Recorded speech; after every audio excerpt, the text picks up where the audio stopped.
My name is Sophie. I go by Miss Freeman in the classroom, and I teach secondary English language arts. Let's get into my education journey and why I am the teacher I am today.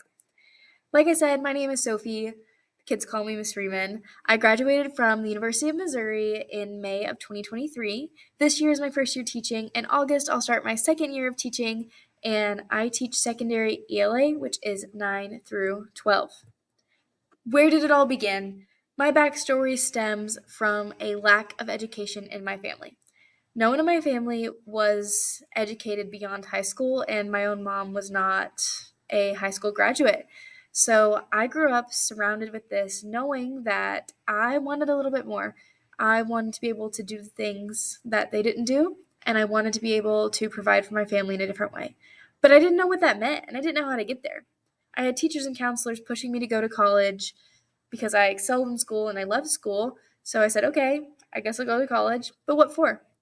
My junior year of high school is when it really clicked for me. I did cadet teaching in an elementary classroom.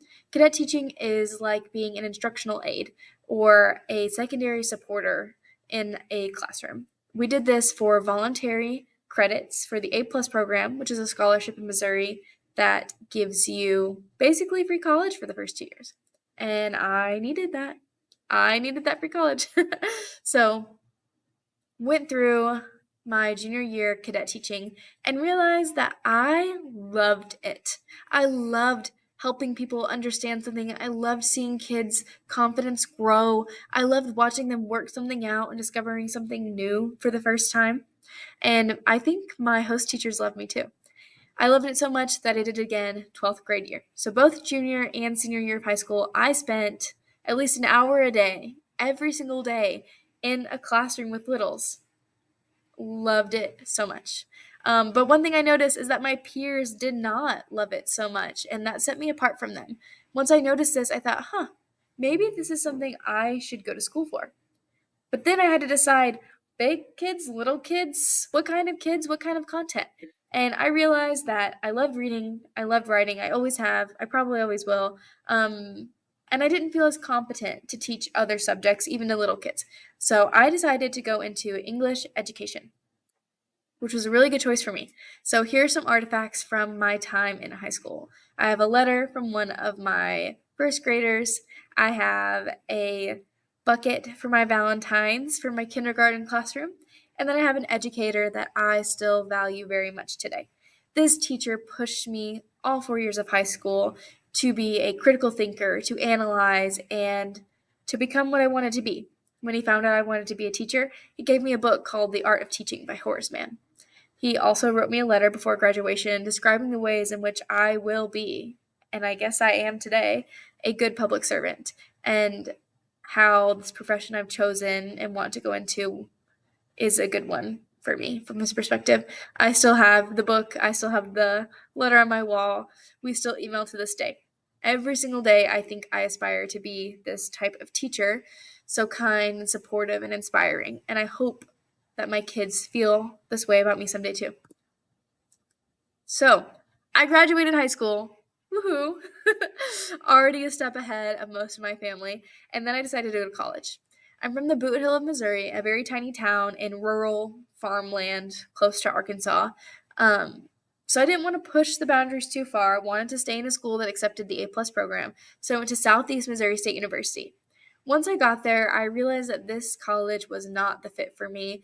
It felt like high school all over again. I also did not agree with the political climate of the campus and the majority of the professors, so it posed a difficult time for me at first. So after my freshman year, I decided, you know what? I'm going farther. I drove up 4 hours north and landed in Columbia, Missouri, which we know as Mizzou, at the University of Missouri. And that is where I graduated. Here's some pictures from graduation, me with my diploma, cap and gown and all. And the little pictures on the screen are things I did during my time at college to get me through.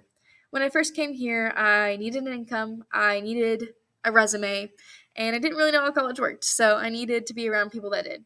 I decided to apply for Jumpstart, which is an AmeriCorps program. I got in, and I got to teach 3 to 5 year olds who were at risk for an entire year. I loved it Shocker. This is my thing. This is what I do. This is what I will continue to do. So I did Jumpstart for a year, and then I started working in a local pizza place called Shakespeare's. I worked in the back. I worked in the front. I did everything. I worked all the time. I also did a couple side jobs like nannying, working at the student center, etc., etc. I also got published, which is very exciting. So those are some things I did to occupy my time while I was in college. And then flash forward to August of 2023. That's me in my new classroom at my new high school in my big girl job post graduation. This image describes how I feel as a person trying to exist and move up in the world. It feels like a lot of people already have different ladders to get to where they need to be, and I have had no ladders. It has not been an easy climb for me to get to where I am today. My family lacked education. My family lacked an awareness of what college looked like, what it needed.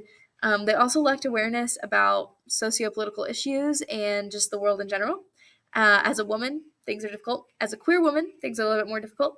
And that is one thing I wanted to highlight in my education journey today, because myself as an educator focuses very heavy on inclusivity, belonging, the social construct of a classroom community, and ensuring that every single child that walks into this room will be comfortable and have some sense of belonging.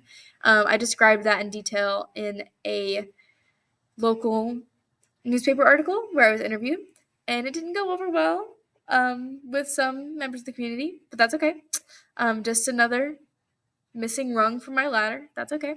But here we are in May of 2024, having done the whole year, and I think I did it pretty well.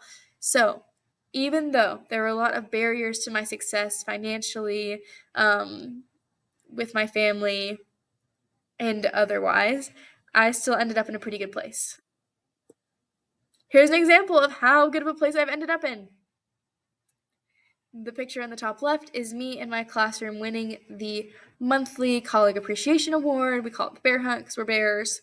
The picture next to that is me in front of my almost finished, decorated bookcases. And then me on the first day of school, me in my school's yearbook, and me at my recent graduation for the kids, which is very exciting. I love my school. I love everything I do. I did not anticipate coming to a master's degree so soon, but I felt as though I was prepared to be an educator. I need more. I need more education. I need to understand how to better serve my population. And my population struggles with literacy, they struggle with reading. And I just felt like I wasn't getting that from PD. So here I am in grad school trying to make a difference. And my kids every single day. Here are the kids I made a difference with this past year. Love them deeply. It's been a good year. Happy first year to me. This is who I am as an educator. This is who I will continue to be. Inclusive, belonging. Yeah, that's my story. I'm Miss Freeman. You can call me Sophie. Thanks so much.